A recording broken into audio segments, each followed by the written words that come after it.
Bwetwogera kati President Kyagulanyi Ssentamu Robert Bobi Wine alumbye ku Ssemwai okulaba nga anoonya omu ku bantu be ne buli kati atamanyikiddwako waali era ng'ono bodyguard we gw'amaze naye ebbanga eppitirivu wabula nga omukulu tetumanyiwa mukwano gwaffe muganda waffe gy'ali era nga omukulu Eddie Mutwe yawambibwa ku lunaku lwali lwa Sunday mu bitundu eby'emukono eyo gye baali bagenze ku mukolo ogwa National Unity Platform omukolo gw'enkyukakyuka.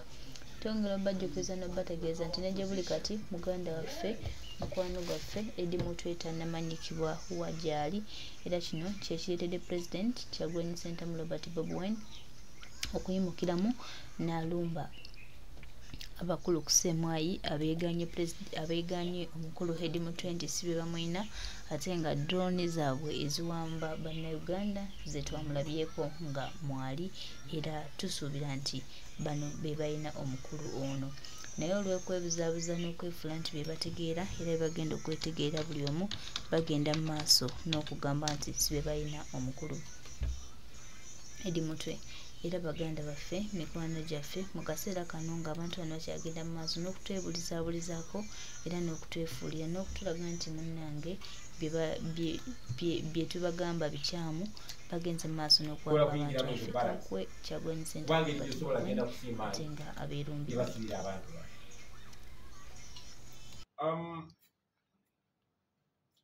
Ssematimba Bwegire ambuziza kino kitegeeza ki eri security team yaffe okulaba nti bagenze abamu babatta babwe batta Franka Senteza abamu babalemaza nga bwe balemaza juzi Mujima Godfrey gwe tumanyi nga ayitawa abalala babawamba buwambi ne babasaako agasangosango nga bwe bawambye Gaddafi bwe bawamba Akileo bwe bawamba Wakabi ne babasaako agasangosango ndi bakuba bakameramaani b'omu ku bannaffe gwe twakolanga naye e Masaka. Of course buli lukwesikwesi kusibirako bantu baffe naye ekigendererwa tukimanyi nti bagezaako okwetolola bannange abankuuma bandike nga ni mukyangala basobole okuntuusaako obulabe. Manyi nti tageti esinga obukulu yenze kati bagezaako okunzityako bano abantu basobole okuntuukako nga basobole okunkola kye baagala okunkola kyonna. Naye njagala obategeeza nti nze ndi munnayuganda ng'abalala bonna. Bano bwe mulaba ndi nabo si be bokka bendi nabo. Era bwe muba musubira response nga mugisuubira kuva mu bano abandi okumpi mwerimbye. Nze wendi kyonna ekikolobero kye mwagala okunkolako wendi naye ate kijja gendera awo mukimanyi bulungi nammwe. Kijja bakostinga si mwe mwekka nina abanaddawo. So si nsobi gye mwagala okukola emanyikiddwa era ensi ebeegesa obwanga tubatunuulidde. Yeah, maybe in English naye neetaaga okiddamu ntiso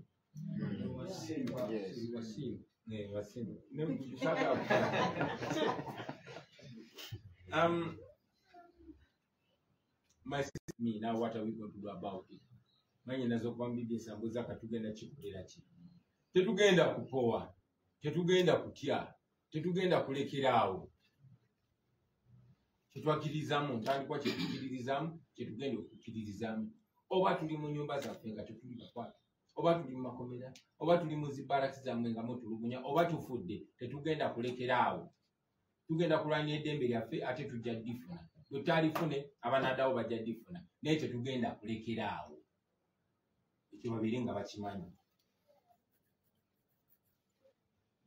Mpozi ekisembyeyo bansabye okutanya ekigambo protest vote kubanga twalabye ono omukazi akolera Museveni awemula nga atadde ebipande say no to protest vote. Ekyo nno ne kindaga nti bayidde bwe twakutte wanywedde era tulemere awo. Abamu bagamba nti akalulu kwegugunga protest kwekalakasa to protest kwekalakasa okwekalakasa tekitegeeza kasuka mayinja tekitegeeza kola violence okwekalakaasa kitegeeza kugaana ekyo ekikkakiddwako era ogaana mu ngeri ez'enjawulo. Waliwo abeekalakaasa nga bakasuka mayinja, waliwo abeekalakaasa nga bakutte emmundu nga batta abantu nga Museveni ne banne bo beekalakaasa bakutte emmundu era ne batta bamama baffe ne bataata baffe. Okwekalakaasa kwaffe tukututte mu kalulu. Protest vote ke kalulu ak'okubigaana oba ke bayita mbigambye, omunyoloko yandiyise ennyanjire. Kano akalulu kakugaana obubbi, okutubbako ebiseera byaffe eby'omu maaso, okubba amalwaliro kwe kubanga osobola okugenda e Germany ne bakujanjalira zibiliyoni, okutubbako enguudo zaffe, otubbako amasomero gaffe, otubbako ebiseera byaffe eby'omu maaso. Tugenda mu kano akalulu okuprotestinga oba okuwakanya ekiwamba abantu, okuwakanya ebivve byonna Museveni ne babbi banne bibaze batukolako era bibagenda maaso tukolako. So ke kalulu ke tugendamu kakubigaana. Waliwo sayidi bbiri, sayidi enyigiriza n'enyigirizibwa. Bannayuganda abasinga obungi tuli ku sayidi enyigiriza, ate ebintu byakalulu bya ani asinga obungi. So tukunze era tugenda maaso n'okunga bannayuganda. Tikuno si kwe kulonda okwa bulijjo, kuno kulonda okuprotestinga.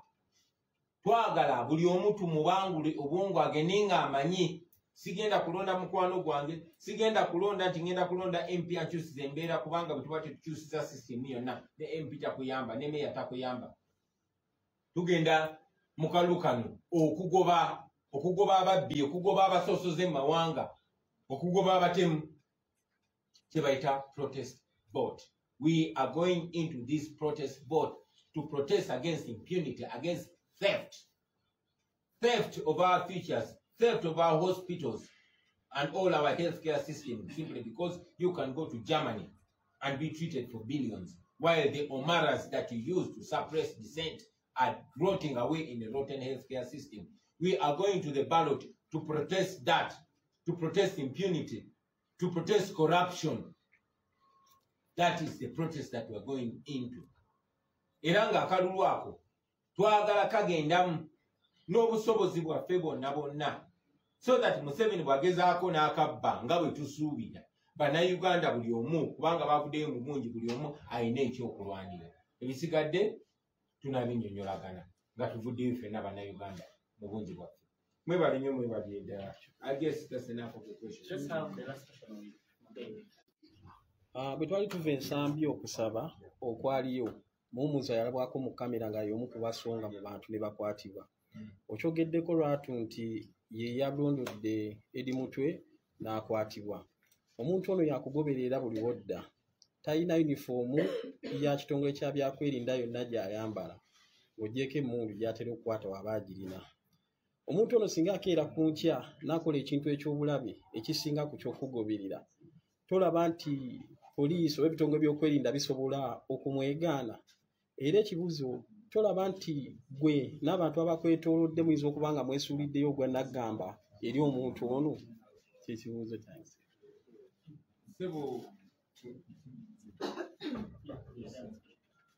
Okay, by considering I'm leading my name, I won't be able to. I just want to understand if you've taken any steps or interventions to demand for the release of your protected comrades, maybe any legal action in that matter. Thank you,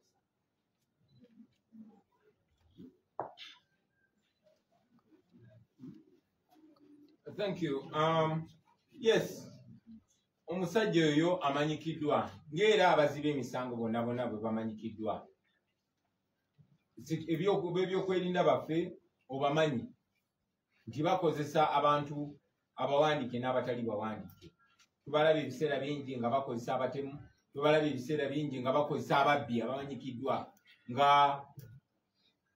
Sobbi bwe mwamulaba nga yini emmundu ng'atugoberera buli wamu, era bannaffe bangi abatuusaako obulabe. Kyanaku kinaye bamala ne bamutemula nga bwe bakola bulijjo, naye tebayiga. Kati ku mulundi guno tukimanyi okumala ebbanga ddene oyo musajja annondoola gwe bayita Muwummuza amanyi n'okujja n'apaakinga ku geeti yange bwe nfuluma n'agenda nga nnondoola kubanga amanyi yenna ntagambwako. Alabiddwa ebiseera bingi nga yalagira bakwate ono bakwate oli, n'abaana bangi abakwatiddwa bategeeza nti abeerayo mu kyokya ky'embazi najja n'alagira ono mukole bwe buti, ono mukube, ono mukole bwe buti. So abantu abatunyigiriza mubamanyi, mubalaba. Now you want me to tell you what? Mubamanyi, mubalaba. Tali omuyeka, bonna mubamanyi, mubalaba. Mwebali nnyo mwebali. Sijja bagamba namwe muli bantu bakulu. A brother from NTV has asked, what steps have we taken demand or pursuit to see that our brother is out of danger? We have filed habeas corpus in court, and our legal team is going to inform us when that is going to be had. To our filings, application mu court, habeas corpus. Habeas corpus kwe kubanja omuntu oba mulamu oba mufu, kubanga ebyokwerinda bye bakwatibwako omuntu baba abuze mu ggwanga. Nate eri mutwe bannaffe bangi babaddewo nga wambibwa nga twalibwa abasirikale babadde mu uniform ya UPDF, n'abalala babadde mu leya naye nga balina emundu. So twataddeyo application mu court ebanja eri mutwe, era tulowooza either bajja muleeta mu kooti bamuguleko ekisango kyangu kyonna nga bwe bakoze ku balala,